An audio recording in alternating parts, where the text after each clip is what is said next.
pemirsa, kita kembali bicara di Belajar Islam. Bung Ihsan, Anda sedang bicara tentang temuan kedua ya. Setelah temuan pertama tadi adalah bahwa apa yang pertama tadi sebagai pola besar dari konflik keagamaan kita itu sebenarnya berlangsung secara damai. Damai. Ya. Pertama damai. Yang kedua Anda bilang ada apa? Ya, yang kedua itu yang disebut umum sekali dalam riset-riset itu disebut kurva lonceng ya. Kurva lonceng itu artinya konflik itu meningkat ya di awal-awal reformasi. Kemudian ketika dia 2003-2004 kita melihat itu konflik kekerasannya merosot sekali dan yang kita temukan dominan itu adalah konflik-konflik yang keagamaan ya, yang tadi itu semua yang berlangsung secara damai, peaceful, dan itu lagi-lagi adalah sesuatu yang menggembirakan ya. Lebih detailnya saya ceritakan misalnya kan, praktis Ambon dan Poso itu adalah konflik komunal paling besar mengakibatkan banyak sekali korban. Awal 2000-an ya. 1999, 99, 2000, 2001, 2002 gitu ya. Di Ambon praktis selesai 2002. Di Poso yang terjadi adalah, dan ini yang mengakibatkan banyak sekali korban, berhentinya konflik komunal. Konflik komunal maksudnya adalah konflik di mana orang Kristen berkelahi melawan orang Muslim Poso gara-gara macam-macam sebabnya kan, tapi kita tahu bahwa ada ada umat Islam di sana dan ada umat Islam Kristen di tempat lain ya.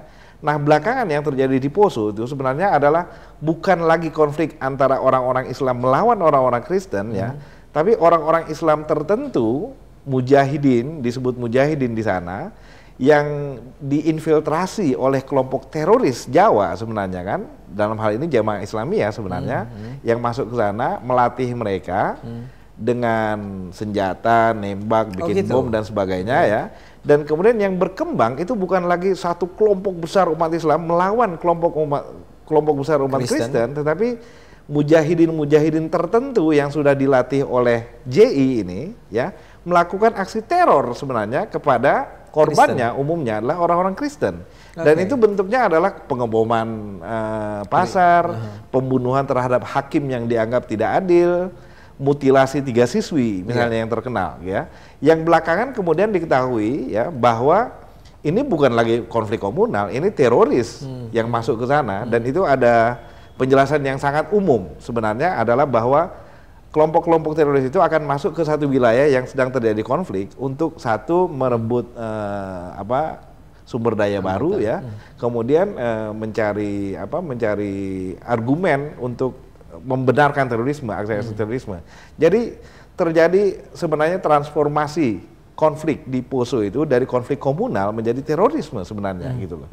Dan itu diketahui oleh Densus dan kepolisian, dan tahun Januari 2007 itu kepolisian mengambil tindakan yang sangat tegas berdasarkan komunikasi dan silaturahmi dengan pemimpin setempat ya, Kiai Adnan Arsal dan sebagainya, untuk mereka harus menyerahkan diri karena mereka ini sudah melakukan aksi-aksi teroris, atau kalau tidak ya kami serang gitu kan. Itu yang terjadi kan dengan aksi, dan efektif ya. Efektif. Praktis sesudah 2007 itu kita tidak lagi mendengar peristiwa yang besar di Poso ya, kecuali belakangan ini, dan itu cerita lain ya.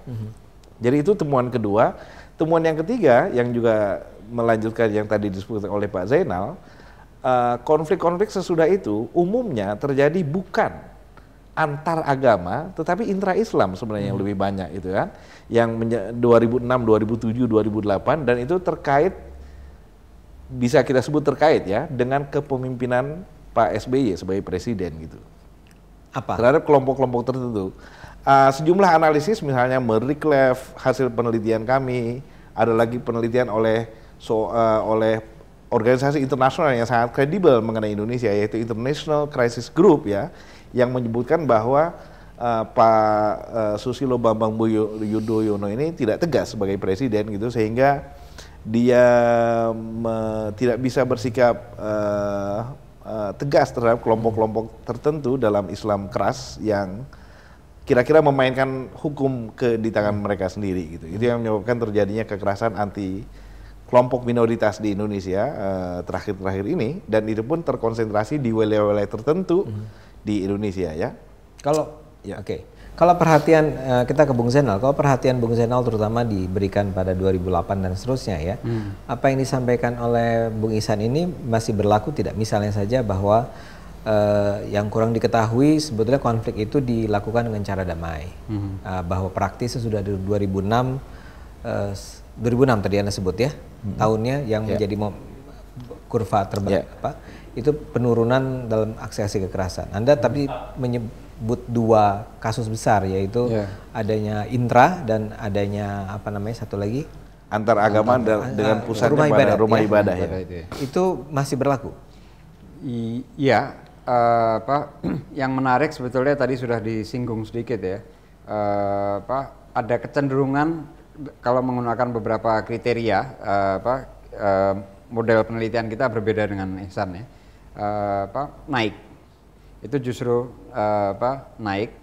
Saya bisa katakan misalnya yang terkait dengan kasus-kasus penodaan agama itu ya, salah satu indikatornya aja, misalnya berapa kali undang-undang penodaan agama itu dipakai untuk menghakimi orang yang dianggap menodai agama, itu luar biasa kalau kita lihat trennya ya.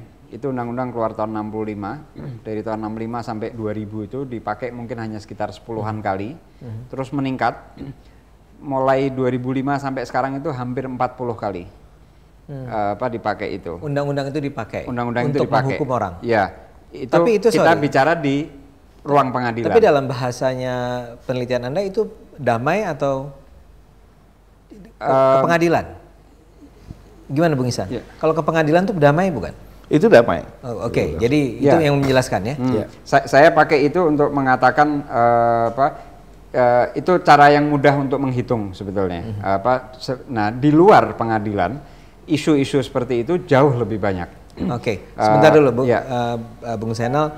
Ini penjelasannya sangat penting untuk kita terlalu cepat jelaskan. Jadi kita akan istirahat sebentar dan pemirsa kita jeda sebentar.